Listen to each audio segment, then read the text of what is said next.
မင်္ဂလာပါကျွန်တော်တော့ဆက်သက်ပဲဖြစ်ပါတယ်ဒီနေ့ကျောင်းသူကျောင်းသားတွေကိုเนาะမြောက်ပြီးတွေ့ခြင်းเนาะအကြောင်းလေးရှိပါတယ်အဲ့ဒါလေးတွေကတော့အခုနောက်ပိုင်းပေါ့เนาะဆရာတို့တော်တော်များများကလေးတွေတွေ့ရတယ်ပေါ့ဘာပြဿနာလဲဆိုရင်မိဘကเนาะကျောင်းနေထားပြီးတယ်အကုန်ပန့်ပိုးပြီးတယ်ဒါတိုင်းပဲတားမီလို့တဲ့သူကစာရင်လို့ရှင်ကျူးလာခြင်းပေါ့เนาะဒီလိုမျိုးတွေတော်တော်များတွေ့ရတယ်ပေါ့เนาะဆိုတော့အဲ့ဒါလေးကိုเนาะဒီကလေးတွေအတွက်ပေါ့နော်အတူရမယ်ဖြစ်ရမှန်ဒီတစ်ခုပေါ့နော်ပြောပြပြီးသွားချင်တာဖြစ်ပါတယ်တခါတော့ကနော်ဒီအိန္ဒိယမှာပေါ့နော်ကလေးလေးတယောက်ရှိရပေါ့နော်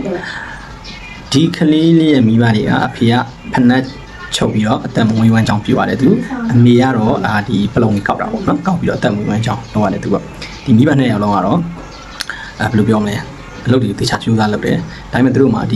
ီလောက်လုပ်နေပေမဲ့လည်းဒီစားဖို့တောက်ဖို့အနိုင်ကျူးစားနေရတာပေါ့ဒီကလေးကိုကြောင်းထားပြီးဆိုတာဖြစ်တယ်ဒါပေမဲ့သူသားလေးကကြောင်းတက်ရှင်ပေါ့နော်ကြောင်းတက်ရှင်တော့ညားလေသူမိဘကြီးပတ်စံမရှိတဲ့အတွက်ကြောင့်မို့သူမပြောရဘူးပေါ့နော်သူမိဘကြီးပတ်စံရှိတယ်ဒီတဲ့အတွက်ကြောင့်မို့သူပြောရင်လည်းစင်ပလီစားတယ်အဲ့ဒါသူမပြောရအဲ့ဒါဘာလို့လဲဆိုတော့စဉ်းစားရပေါ့နော်သူဖိနေမိပြောတယ်သူ့ကိုနော်ဒီမူလတိုင်းစာအုပ်ပေါ့နော်ကျောင်းစာအုပ်အဟောင်းလေးတွေဝယ်ပေးပါသူဖတ်ချင်တယ်အဲ့တော့သူဖေကဘာပြောလဲဆိုတော့မင်းဒီစောက်တွေဖတ်လို့ပတ်စံရမှာမဟုတ်ဘူးတဲ့အဲ့မင်းအလုပ်ပဲလုပ်ရမယ်ပေါ့သူနဲ့ဒီဘယ်နဲ့လိုက်ချုပ်ပေါ့နော်ဆိုတော့အဲ့တော့ကောင်းလေးကမရမတည်တော့ကြတော့ဘာလို့လဲဆိုတော့ပရုံလေးပေါက်တယ်ရတဲ့ပတ်စံတွေနဲ့ဆောက်အဟောင်းဆိုင်သွားတယ်ဘာပြီးတော့အဲ့ဆောက်လေးဝယ်တယ်ပေါ့နော်အဲ့တော့သူ့မှာဒါပညာကိုလိုချင်ရနော်ဒီကလေးကနော်ဒါအဲ့တော့သူဝယ်လိုက်တယ်ဝယ်ပြီးတော့ဘာလို့လဲဆိုတော့သူကဒီအိမ်ပြန်အောင်လို့ရှိရင်လည်းမိဘတွေနဲ့လူတိုင်းဆောက်တော့လည်းဝိုင်းကွာဟိုနော်ဆိုတော့အဲ့တော့သူကတနေ့မှာဒီထမင်းဥဒိန်နဲ့ဒီစာလေးဖတ်တာပေါ့ညပြီပေါ့နော်စာလေးဖတ်ရင်လည်းသူကဖြစ်သွားတယ်ဆိုတော့အဲ့ဒီမှာသူကဒီစာအုပ်လေးတွေဖတ်ရင်လည်းဒီမူလတန်း level မှာတိရမယ်ပမာဏပေါ့နော်အရာလေးသူတိနေရေးတဲ့ဖတ်တယ်နေပေါ့နော်ဆိုတော့အဲ့ဒီမှာသူအဲ့စာအုပ်လေးဖတ်ရင်လည်းသူအဲ့ဒီညမှာတိပြောသွားတယ်ဒီမိဘကအိပ်ပြောသွားအဲ့ဒါကိုနော်သူ့အဖေကတွေ့သွာ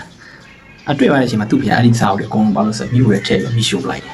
နော်အစတူဆူလဲဆူတာပေါ့ကျင်းမောင်းတာပေါ့နော်ဘာလို့ဒီလိုလောက်တာလဲပေါ့ဆိုတော့အဲ့ဒါသူမြန်ကဲလက်ဖြင့်စာပြီးတော့မင်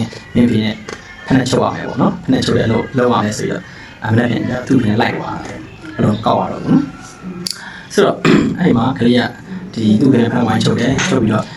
့နေ့တကယ်ထမင်းစားတဲ့အချိန်မှာသူအဲ့နာဖက်ဝင်ကြဒီအရေးရတဲ့ညောင်မင်းတွေမှာသွားငိုနေတာပေါ့နော်သွားငိုနေအဲ့တော့ဘယ်သူကတွေ့သွားလဲဆိုတော့အဲ့ဒီနားမှာရှိတဲ့စာတင်ကျောင်းမှာရှိတဲ့ကျောင်းအကြီးတယောက်တွေ့သွားနော်အဲ့တော့ကျောင်းအကြီးတယောက်တွေ့သွားတော့ဒီကလေးကိုမေးရပေါ့ခင်မင်းဘာလို့ငိုနေရလဲနော်ဘာဖြစ်လို့လဲငါ့ကိုပြောသူပြောပြတယ်အဲ့သူကြောင်းတက်ချင်တယ်ပေါ့နော်အဲ့နဲ့ကျောင်းဆရာကြီးကလည်းဒီကလေးကိုဒီမူလတန်း level မှာတင်တီးတိုက်တဲ့ဟာလေးမေးကြည့်တော့လေဒါရတယ်ပေါ့ကလေးကဒါဆိုရင်မင်းကကျောင်းခေါ်ရမယ်မင်းကျောင်းတက်မလားပေါ့တက်ပါမယ်ပြီးမင်းဘာလို့ကျောင်းတက်ချင်တာလဲဆိုတော့သူတက်ချင်တဲ့ရွေးချက်ကသူပညာတက်ဖြစ်အောင်ကြိုးစားမယ်ကြိုးစားပြီးရင်တနေ့ကြာရင်ဒီသူတက်ထားတဲ့ပညာပေါ့နော်ပညာနဲ့သူမိပါလေးပေါ့နော်ချင်းချမ်းတက်တာနဲ့ရေးစီခြင်းလို့ပေါ့တရားလေးပြပြတော့ကျောင်းဆရာကြီးခေါ်သွားဟုတ်ပြီအဲ့တော့သူကပြောတယ်သူ့ဖေမေကကျောင်းတက်လို့ရှိရင်သူ့ရိုက်မှာโอเคဟုတ်ပြီအဲ့ဆိုမင်းလားနော်မင်းနေ့တိုင်းကျောင်းတက်မင်းညနေကျောင်းပြန်ကမှုတ်ကူလေးပြီးလိုက်မယ်ဆိုကျောင်းဆရာကြီးခေါ်သွားအဲ့တော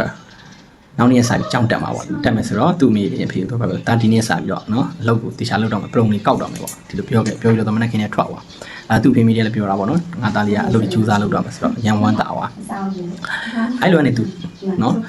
်ဒီလိုမျိုးတက်တယ်ညနေခင်းကြောင်းပြန်လို့ရှိရင်ကြောင်းဆရာကြီးမဟုတ်ဘူးလေးပြီးလိုက်တယ်အဲ့ဒီမဟုတ်ဘူးလေးကိုသူ့ဖေမိတွေပြီးတယ်ဖေမိတဲ့နေတဲ့ပတ်စံရပြောတာပေါ့လीနော်ဆိုတော့အဲ့နေသူကျူးစားတာလာတင်လာတိုင်းနော်အခန်းထဲမှာသူဖယ်မရတယ်ပေါ့နော်ဖယ်မရတယ်အဲ့ဒီသူကြည့်လဲအောင်တယ်နောက်ဒီတက်ကိုဝင်နေဆောင်အောင်တယ်ပေါ့နော်အောင်တဲ့အချိန်ကျတော့ဂုံလူပါတယ်ပေါ့အဲ့လိုကြောင့်သူ့ဖေမိကိုဟောပြောတာတောင်းစေရဟောပြီးမျိုးသားတက်ကိုတက်အောင်လေနောက်မျိုးသားဂုံလည်းပါတယ်တော့သူ့ဖေမိကအံ့ဩသွားတယ်ပေါ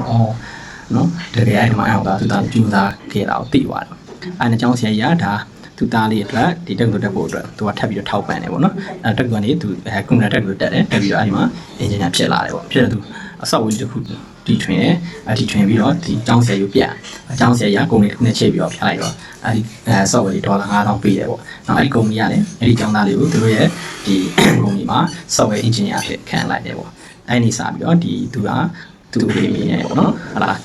းတတနဲ့စဉ်းစားနေနေထိုင်သွားနိုင်တယ်ပေါ့နော်ဆိုတော့ဒါလေးပြောချင်တာပါနော်ဒီဟာလေးကြည့်ချင်အဖြစ်အခုပြောရတဲ့ဆက်ပြောရတဲ့ဟာကြည့်ချင်အဖြစ်နော်ခုနောက်ပိုင်းကလစ်ကြီးဘာကြောင့်များနော် မိဘတွေအားလုံးကပန့်ပိုးထားရဲ့သားနဲ့မိဘတွေအားလုံးကနော်မိဘတွေရောအဖိုးဖွားတွေရောနော်အားလုံးပန့်ပိုးထားရဲ့သားနဲ့ဘာကြောင့်စာမကြိုးစားစေချင်ကြတာလဲစာမကြိုးစားချင်ကြတာလဲနော်ဒါလောကမှာအမွေအရာပညာမွေအရာအမျက်ဆုံးမှာဒါကြောင့်မို့မိဘတွေနော်ဒီပညာမွေဖွေးနေတဲ့အချိန်မှာဟောဘယ်လိုပြောမလဲရအောင်ယူထားဖို့အချင်းပြုချင်ပါတယ်เนาะကြောင့်အားလုံးကျေးဇူးတင်ပါတယ်